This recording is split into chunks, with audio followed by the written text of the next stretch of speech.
Hello guys, this is your Kuya Josh. So, based on sa napanood gabi, dapat pala bilang isang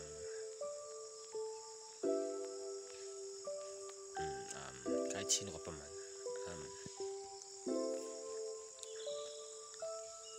kailangan lagi tayong maging, sabi nga, positive sa life. So, don't say mga salitang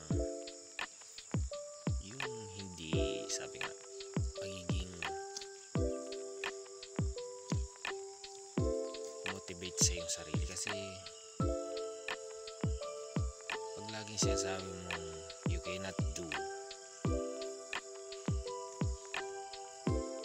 yun yung nangyayari. So kailangan pala lagi tayo mo yung positive ways. So kahit anong bagay yung dumating sa iyo na hamon, maging positive. Laging sabihin mo sa sarili mo, kaya ko to. So don't say na you don't, say I can do. Because sabi nga, pag yung sarili mo mismo nagda-down sa sarili mo, mahirapan kang, sabi nga,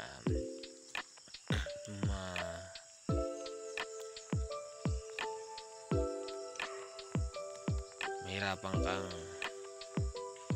masolve ang isang bagay dahil mismo yung sarili mo, kulang ka sa pagtitiwala sa sarili mo.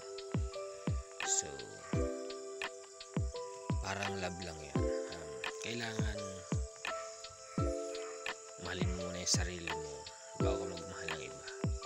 Kasi kung yung sarili mo hindi mo kaya mahalin, paano pa yung iba? So it's easy to understand. So sana nakuha natin. This is your Kuya Josh and good morning. This is the message of this morning, Friday. So thank you. Sana may napulot kayo aral. Yun lang po.